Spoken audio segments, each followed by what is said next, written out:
Like that, once again, it's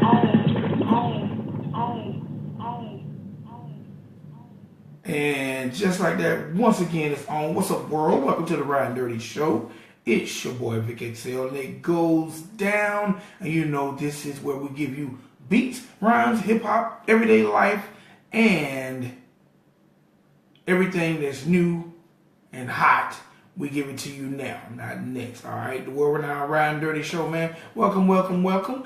Today was NFL Sunday. One time for all the teams that won, especially my Dallas Cowboys, took that W over the Kansas City Chiefs. And gas face to my Atlanta Falcons, who just couldn't pull down the W. And next week we will have a classic meeting between my Dallas Cowboys and the Atlanta Falcons. And I just had to say that for all my NFL fans. And I want to say, man, big ups to my LA Dodgers. We did not bring home the title this year, which would have been our first title in 29 years. But you know what, man? We had an awesome season, and I look very, very much forward to next year, man. We got a great nucleus of young players.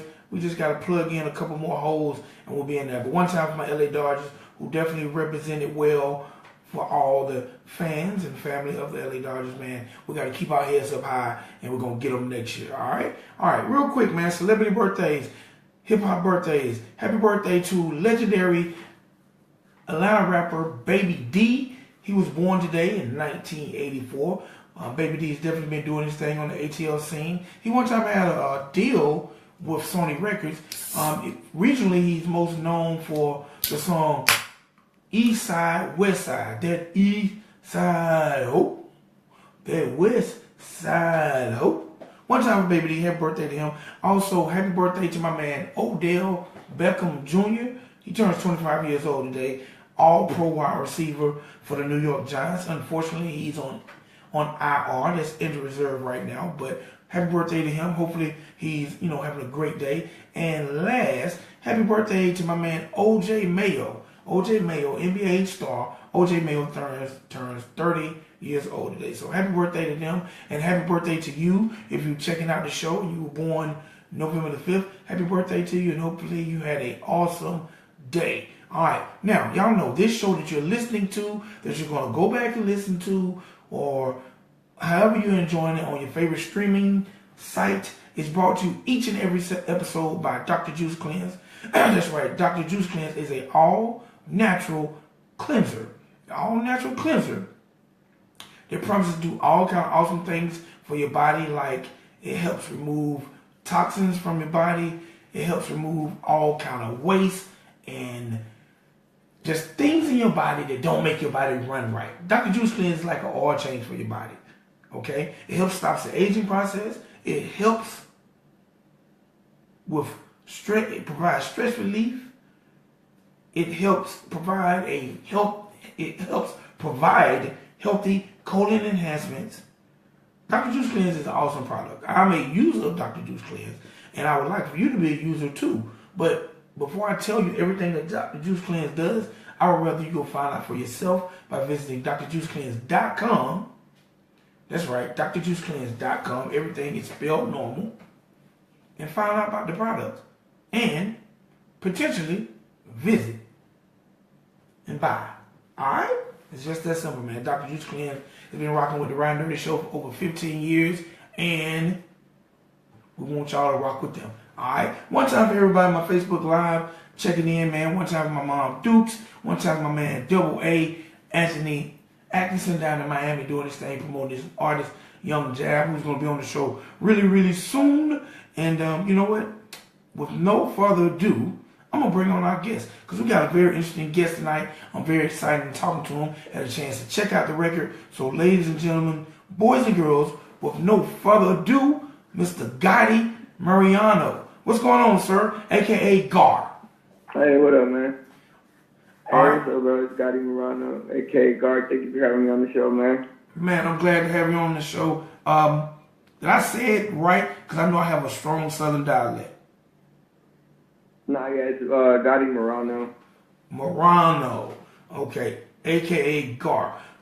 First, let's welcome to the show. And let everybody who's checking out the show right now know where Mr. Gotti Mirano is from. Well, I was originally born in Mexico City, but I was raised in Dallas/Garland, Texas. How much time did you spend in Mexico City?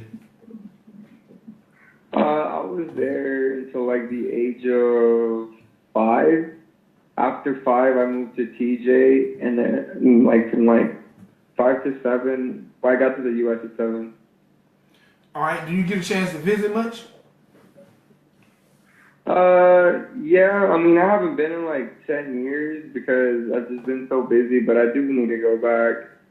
I meant to. All right. What's your Spanish like? Are you very fluent in Spanish? 100%, I can speak it, write it, I can rap in it. All right. At what age did you... Yeah, I'm very bilingual. Okay. At what age did you decide to get into music, or what made you want to get into the hip hop game? Well, I mean, I grew up listening to it. Like, it's really popular in Mexico City. Like, growing up, like, I was listening to, like, you know, NWA, Bone Thugs, Biggie. You know, and that was while I was still in Mexico. So I just always had an ear for it. And then just growing up, I decided, you know, like around like 18, I decided to start taking the craft kind of serious. All right. Who are some of your influences? Influences definitely Big L, Biggie. Out of the newer cats, I like ASAP. Definitely like I don't know, like one of the people that I really like always like looked up to is Gucci Mane too. I like the fact that he's an independent artist and kind of paved the way for independent artists as well. I like Chance. I have a lot of respect for Chance's hustle as an independent artist. All right, now you named... So those are kind of the people that influence me. Okay, now you just named a good variety of artists from ASAP to Gucci. So as an artist, lyrically, like where do you fit in that category? I'm pretty diverse, man. Like honestly, like I can kill any type of beat. Like most of my music, it's half and half. It's like either trap, abstract, or boom bap. If you, like it's, you know, or third and third. It's like divided into those 3. All right. Do you think it's very important as an artist to be so diverse? Because some artists that I listen to, they're one way. They're one way or another. Either they're trap, either they're boom bap, either they have a message. How important do you feel it is to be diversified as an artist, to be able to spit different ways? Well, the way that I think about it is like every different flow or just different style that I have gives me another market and therefore a chance to make more money. So I think it's very important to be, you know, diverse. Okay. Being from Dallas, and I'm switching back, I gotta ask this, man. Being from Dallas, are you a Cowboys fan? Let me ask you that question, because I might let you go right now. I mean, I'm not a Cowboys hater, but I'm not necessarily a Cowboys fan. Oh, man. Okay, are you an Astros fan? That's not Dallas, that's Houston, but still Texas. Yeah, you know, I mean, I'd rather go with the Rangers, but I ride with the Astros. All right, because the Astros just broke my heart. I'm a big Dodgers fan. For real? Man, I'm a huge Dodgers fan. I've been crying all week long. Oh, my God. Hey, man, they made it to Game 7. That's legendary. Yeah. Anyway, you know what? We ain't gonna talk about it. I'm going back to the music, man. I'm going back to the music. Because you're very young, man. Being a young hip hop artist, and being Hispanic, how hard is it? Do you feel like there's been some Hispanic artists who's transcended over like South Park Mexican, Baby Bash. There are a lot of Hispanic artists out there doing their thing. What are some of the challenges being a Hispanic artist, but your music transcending over into, you know, American? Oh, I mean, I call it, there's two major things. For one, like, almost every Hispanic artist until now, probably like the late, like, it probably wasn't until like not even that, probably like the mid 2010, so like recently, like 2014, 15, 16, and 17, like, before then, everybody and their mother who was rapping in Hispanic wanted to be like SPM. Either that or they had that like Cali Cholo swag, which is obviously not, you know, not what it is, not no disrespect or anything, but it's just not when it was popular in the mainstream or whatever. Being a Hispanic artist, like, you know, it's kind of, you have to prove to people that that's not, you know, that's not your lane.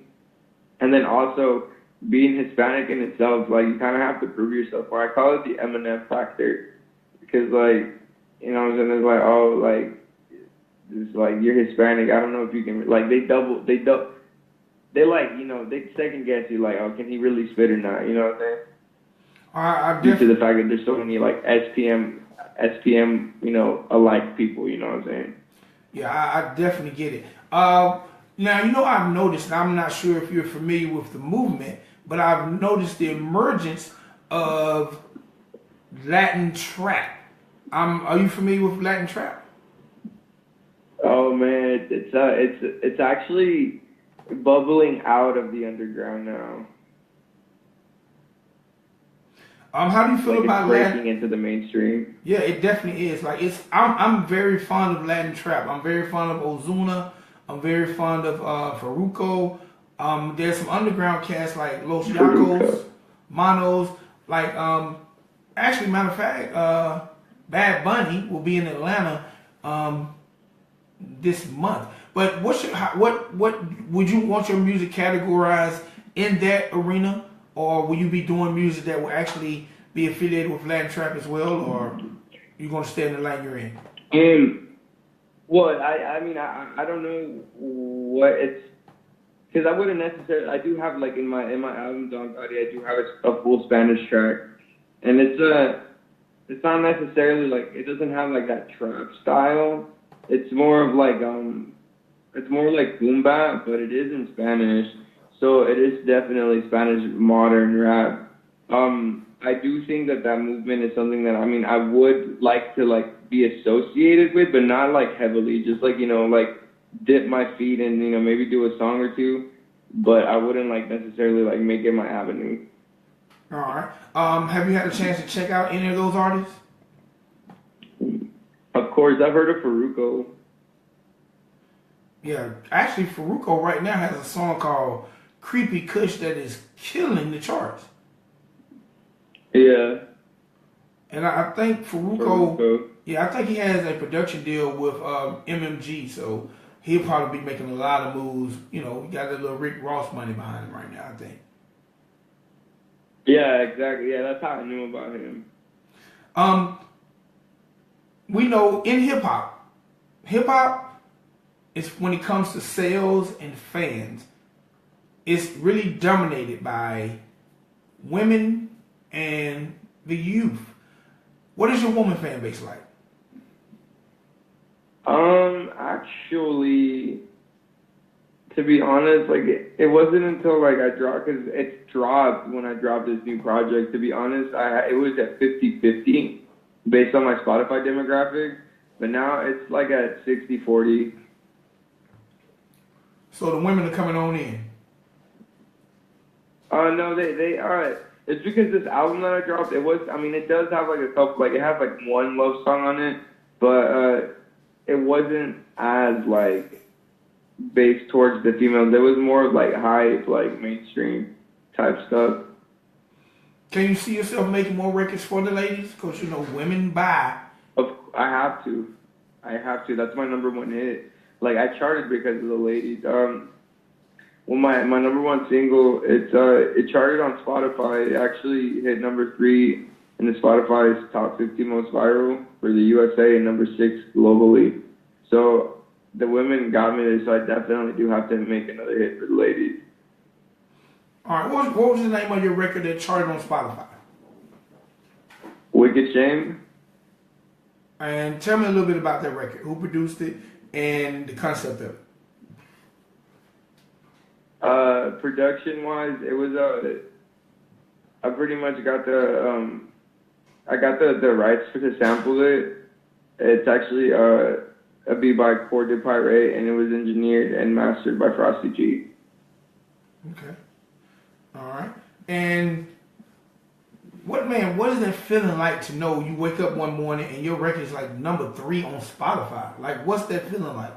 Especially like, cause you've been doing this for about 5 years. So that's like a big reward after 5 years. What's that feeling? Man, it feels surreal, dude. To be honest with you, like that shit tripped me out. I'm like a lot. Definitely, it's a rush. I don't know. It's just kind of like it seals the deal of like it's meant to be. Yeah, I can definitely understand that to the fullest. In your 5 years of doing your thing, because you started out in your late teens, what has been? I know being like 19. Like 19. I know being number 3 is very, very gratifying. But what's another accomplishment at this point in your career that you're extremely proud of? The fact that I have the financial backing to go on like a multi-state tour. Like it's like my stuff is pretty much coming together. Also, I'm starting to gain more and more recognition here in the States because those numbers that got me charting were mostly like overseas. All right, what's that feeling like, man, being in front of those fans and reaching out, touching those people, not being in the studio, but being able to go out, touch those hands, and let those people know that, you know, you're coming from the heart and what your music is all about? What is it like being on that stage? Being on the stage, I'll be honest with you, it's hot. It's really hot up there. But I mean, it's just like, it's like a moment of ecstasy. Like it's just like a reward of like all that you worked for. It's like everybody in that one room is actually like giving you recognition for how hard you busted your ass. All right. Being independent, and everybody knows being independent is very, very hard, and it's very, very expensive. What has been some of your biggest challenges being independent? Well, there's a studio out here in Dallas, and they approached us because I mean everybody knows that even though I am independent, I'm one of the few artists in the city that has like a solid budget. And so there's a studio in Dallas that, I mean, I'm actually going to go ahead and say the name because I don't care. But Artistic Visual Studio in Dallas, the owner, Doug, he screwed us out of like $21,000 because he like faked a Lil Yachty tour. He was like, if you want to go on tour with Lil Yachty, we can get you, we can sell you like three cities where you can sell all your merch for $21,000. And we're like, that's a steal. So we went and did it. And he kind of fucked us out of $21,000. So yeah, that was you know, taking, you know, it's just like scams like that, and also just people like one of the reasons why like it's really hard for artists to break is just in the industry alone, even like from the independent side. There's a lot of people willing to like, I don't know if I can like cuss or not, but F you, like, you know, like end up, you know, on your way up. Hold on. Out of money, out of time. I gotta pump the brakes because number one, I've been doing interviews for over 15 years, and artists are always talking about how they got screwed. But for one reason, they're always scared to say the names of the people that screwed them. And I've always said, like, if someone legitimately robbed you, basically, or screwed you out of money, you need to say who it was because you can be helping artists in the future. So again, rewind, like $21,000. There are artists out there being scammed all the time. $21,000. Please, again, explain what happened, because I want a lot of the people that's either listening live or that's going to go back and listen to this on, you know, our streaming services, know what happened to you, so they can be aware of the situation. Basically, bro, like what happened was one of the people in my management team was in cahoots with the owner of Artistic Visual Studios, which is the owner of Artistic Visuals is a guy named Doug. So they were in cahoots with Doug. Doug owns a studio where, he had labels come in all the time, to like check out artists. They had the meetings there. They had photo shoots. He has a white room in the back and a green screen room in the other back. He has also like a recording studio. So, long story short, it's a nice facility. And we were, one of my management team members was, talking to him.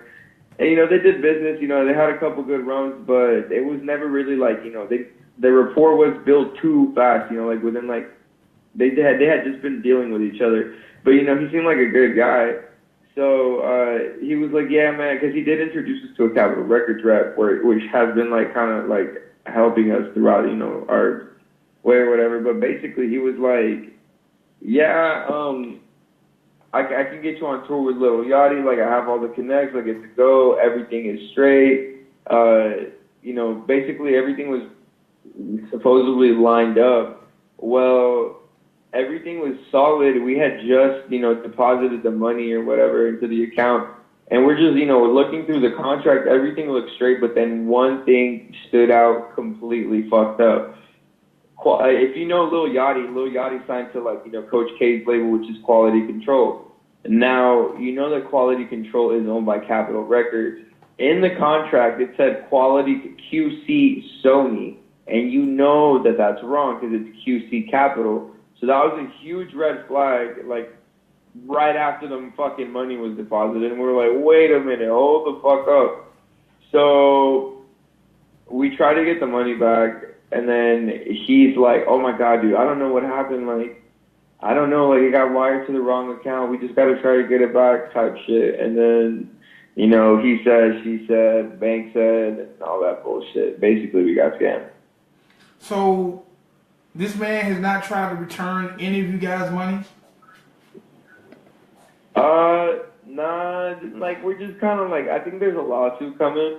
Like, well, I mean, obviously, but we're just like getting our, like, ducks in a row, basically. Like, I mean, he knows it's coming. Like, we told him, we're like, dude, you fucked up. Like, wow. So what major lesson did you learn from that? Like, was there anything that you feel like y'all could have done different to prevent that? Yeah, read the fucking contract and not trust people that, like, you have not had over. Honestly, like, on the cool, like, my new rule is, like, I have to have known you for more than, like, 5 years to, like, actually, like, let you in. And unless, like, you have, like, people fucking vouching for you, or you're doing something that is, like, extraordinarily cutting for me. Other than that, like, I don't fuck with you. Man, hey man, $21,000 lesson is a big lesson to learn. Like, for real, that's a big. Woo. That's, hey man, that's some people's year's income. Yeah, like, you know what I'm saying? Like, he's lucky, and I, to me as well, but like, like that I'm a professional and not a fucking goon. Yeah. Whew, 21,000. So, man, as I was doing my research on you, I noticed you live by the motto, know the rules, but break them when necessary. Please let me know, why do you live by that? Man, you got to do what you can get away with. You have to. And in this music business, hey man, the good cats are far and in between, it seems like. The way, what, can you repeat that? Like, it seems like in the music business, especially as your career progresses, you're going to meet way more snakes than good people. Oh, bruh, it's just like, man, and it's not just that, but it's not so much that there's so much snakes. It's just there's so many shitty people in here. Like people who have egos for no fucking reason. Like please humble yourself. Sit down, be humble. Like for real. I feel you. My last question. How do you feel the correlation between DJs and new artists are? Because in Atlanta, that's one of the biggest complaints amongst independent or new artists in the game, that the DJs don't support when actually DJs' jobs are to break records, but here, especially in Atlanta, most people feel like DJs concentrate more on what's already popping. In Texas, what's it like? What's the relationship between DJs and new artists? It's tight. Like I think in Dallas, the DJs and the artists have a pretty healthy relationship, I would say. I mean, you gotta understand though, like, one thing that I have noticed about Dallas, and I'm not dissing my own city, like, I've traveled enough to, like, notice it. Like, Dallas has a select crew of people who they're called, quote unquote, hype beasts or whatever. They talk down on them. But, like, those are the actual people who are, like, in touch with the culture of now. Dallas is, like, 5 years behind, from 5 to 3 years behind the culture. So, for example, like, if in New York, like, everybody's rocking Yeezys, like, when they first come out and they're flooded in the city of New York, like, in Dallas, you'll have about, like, a small group of people who will, like, wear them, and it may not even break through until, like, years later, until, like, you know what I'm saying? Like, it's just really behind. Like, as far as, like, listening, like, to the music goes, like, yeah, it's somewhat on par, but, like, the actual knowledge of the culture is not on par at all. You know what? I was in Dallas. I had an artist that was on tour, and we made several visits to Dallas. And I kind of felt that, like, when I was in Dallas, and it was maybe 8-9 years ago, but I still feel like then Dallas was 5 years behind Atlanta. What do you accredit that to? Because it does seem like Dallas is a little bit slow, and that's not saying the music is not quality. It just seems like they're a little bit behind the times. But what do you accredit that to? Why do you feel it's that way?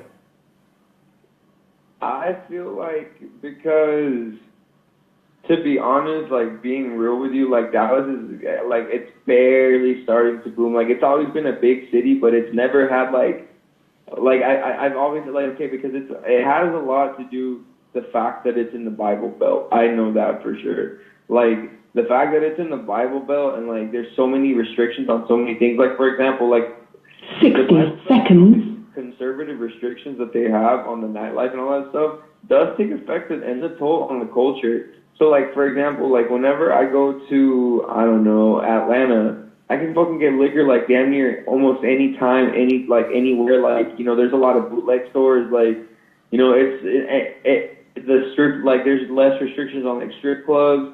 You know, like, marijuana is, like, a citation. Like, you know, like, there's just so much more liberty. Like, in LA, there's always fucking something to do. Like, in New York doesn't sleep. You know, like, the places where the culture is actually, like, alive and well.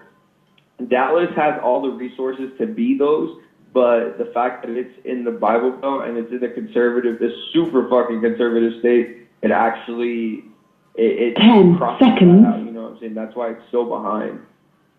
Okay, hey, I can definitely dig that. Real quick before I let you go, being from Mexico City, coming here as a young child, how do you feel about Trump's proposed wall? Me personally, you want to know my personal opinion on that? Yes.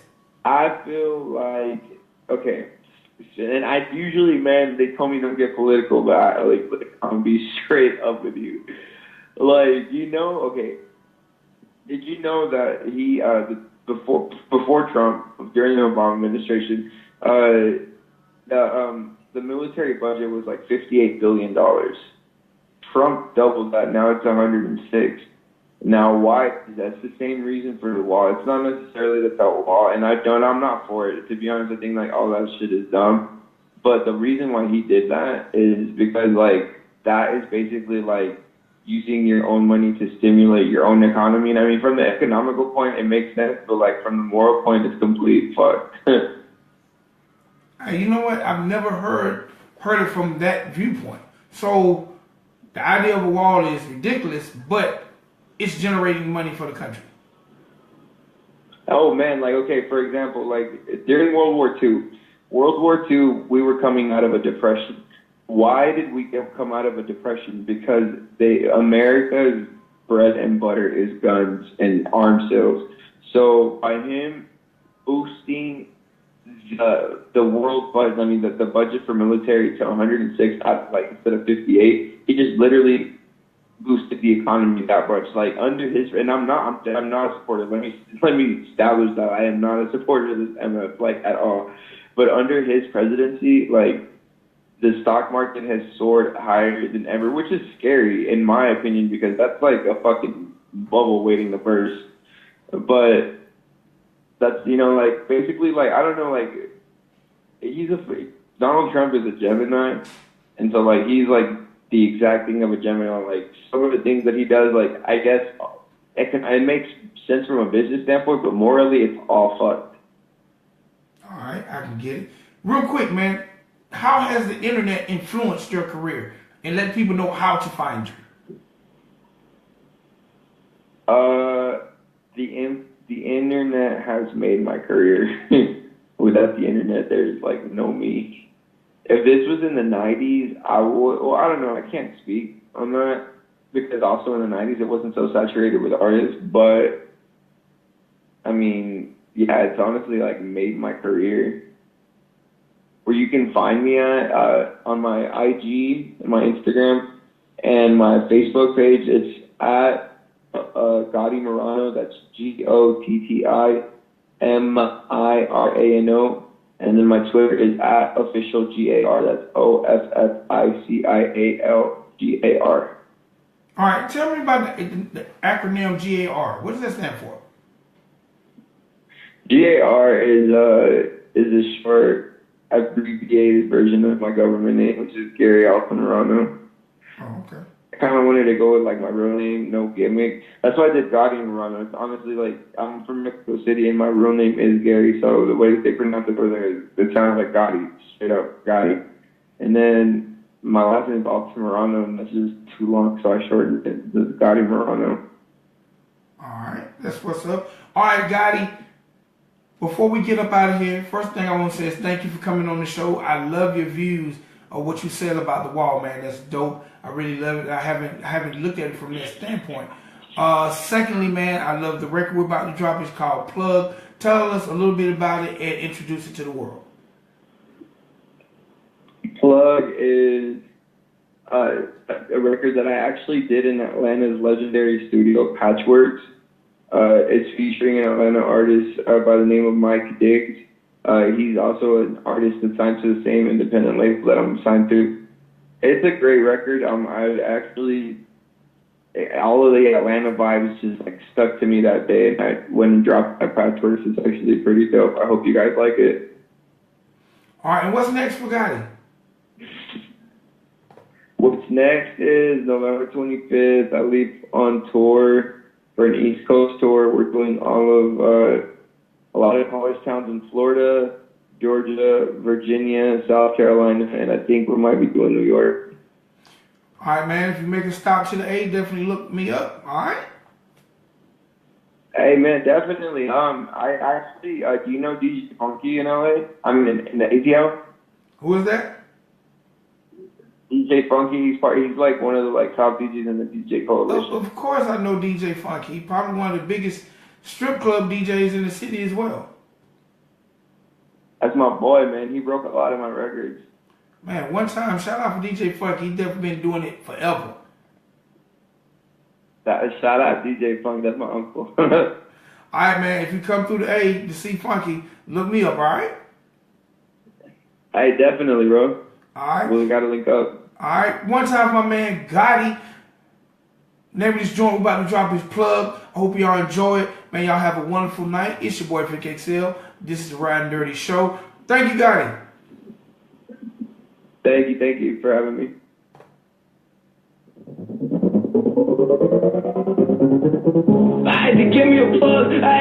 me a jug, taking the thing, got the 40 with me. Came with my flesh, I had to go get the mud, I had to go get the bag. I had to go get the stick, I had to hit me a lick. I had to give me a plug, I had to bust me a jug, taking the thing, got the 40 with me. Came with my flesh, I had to go get the mud, I had to go get the bag. I had to go get the stick, I had to hit me a lick. I had to make me a jug, I had to make some shake. Got the packs from out of state, I used to scale and celebrate. Keep a 40 by the rest, I was from dollars, I get to the you're not really running the stats, okay. Amigos got to work from gas to the yes. You need that they call Pablo. I get for the low, PZ just up in the boat. Tell them I need me to know, I'ma make it disappear. I'm an engineer, I know the trapper of the year. Gave me a front, told me to come back in the month. I done came back in a week. Trap was booming at a peak. Trap was booming at the speed. One of my runners got the police. I was on my CR, you don't know me. And had to catch me hand by next week. And then I'm calling on the whole team, including me, Pablo, Jose, and OG. Sometimes the closest to you be close. Baby, 64. I had to give me a plug. I had to bust me a jug. Taking the stick, got the 40 with me. Came with my flesh. I had to go get the mud. I had to go get the bag. I had to go get the stick. I had to hit me a lick. I had to give me a plug. I had to bust me a jug. Taking the stick, got the 40 with me. Came with my flesh. I had to go get the mud. I had to go get the bag. I had to go get the stick. I had to hit me a lick. Came to the club with a hammer, ride around with a scammer. I no church, but Uzi on me like Bert. Cash money like Birdman, red lost like Lil Wayne. I don't none of these, all of you is the same. All them haters, I'ma get paper. I don't want favors, I'll do later. I'm in the bank with a check. Money never fuck no respect. I'm like round in the new Corvette. These round need the ooh. I'm at a stoplight with a shooter. I'm on the lead with bands on. This be trying to put their hands on. Call me a plate with some grams on. I done with regular. All of my to be bad. You be in camp. I'm a dead laugh. Rap. People with crabs. My bosses, we can spill it. Our whole section be nothing but killer. I had to give me a plug. I had to bust me a jug. Taking the stick. Got the 40 with me.